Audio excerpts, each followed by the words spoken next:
కేసీఆర్ గారు అంటే ఈ సంగతి చెప్తాడు లంజ కొడుకు లంజోడుకుడు మేము నాటు పెట్టి ఎందుకు నాట్లు పెట్టి మేము ఎందుకు మాకు ఊరియా టైం దొరకంది నాటు పెట్టి మాకు ఎందుకు పంట పండించి ఎందుకు మేము తినాలా బతకాలా మేము చావాలా ఇక్కడ మార్పు అన్నారు రేవంత్ రెడ్డి మార్పు అన్నాం ఈ లంచ కొడుకు మారుతాడు అనుకున్నాం ఈ లంచ కొడుకు మారుతాడు అనుకున్నాం ఒకసారి చూద్దాం అనుకున్నాం మాకు సరిగా బుద్ధి చెప్తాడు 10 ఏళ్ళు ఉంటాయి ఇంకా 10 ఇక రమ్మని చెప్పు లంచ కొడుకు కేవలం ఇక వస్తాడు ఆయన సిగ్గుచారం లేకుండా వస్తాడు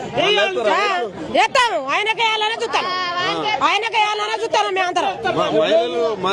మహిళలు ఓట్లు అయితే మేము గెలుతా ఉంటాం మహిళలు ఇంకా అప్పుకు నాకు వచ్చాడు ఆయన ఇంకా ఉత్త పోసి చెప్పులు ఇంకా వచ్చాడు ఆయన సిగ్గుచారం లేకుండా వస్తారు ఇంకా అవుతాడు ఒక ఇళ్ళు లేవు ఒక నీళ్ళు లేవు చెర్ల నీళ్ళు ఉన్నాయా పొలం మట నీళ్ళు ఉన్నాయా దేనికి బతాం మేము ఏం తిని బతాలి ఆడుకో తినాలా పండగ పోతే మీ పరిస్థితి ఏందమ్మా పర్సన్ ఆడుకొని తినాలి మేము పెద్దల కాడ పోయి ఆడుకొని తినాలి ఇంట్లో కూర్చున్నారు ఆడుకొని తినాలి మేము ఇప్పుడు సర్పంచ్ ఎంపీటీసీ ఎలక్షన్లు వస్తున్నాయి రేవంత్ రెడ్డి లాంటి వాళ్ళు ఇట్లా వచ్చి ఓట్లు అంటే కాంగ్రెస్ వాళ్ళకి చేస్తాం ఆయనకే చెప్తాం మాకు మంచిగా ఇట్లా కూర్చొని నీళ్ళు ఇడిచిపెట్టి పొలం నిండా ఓట్లు పండినాయి తాకు రోడ్లు పోయినాయి అయ్యా నీకే పెడతాం ఓటు అంటాం మేము ఆడుకుంది కాలం వస్తుంది ఇప్పుడు పిల్లలు ఏడుతారు ఏమైనా తినాలంటే ఉందా మా పరిస్థితి ఏంది ఈ పరిస్థితి ఎప్పుడన్నా చూసినావా నా పెళ్లి అయిన కాడ చూడలేను నా పెళ్లి అయిన కాడ చూడలేదు కానీ ఇప్పుడు చూస్తానా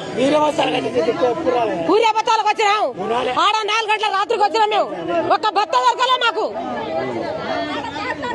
కాలిపోరు గూలిపోరు ఈ ఎలక్షన్ మోదారిపోను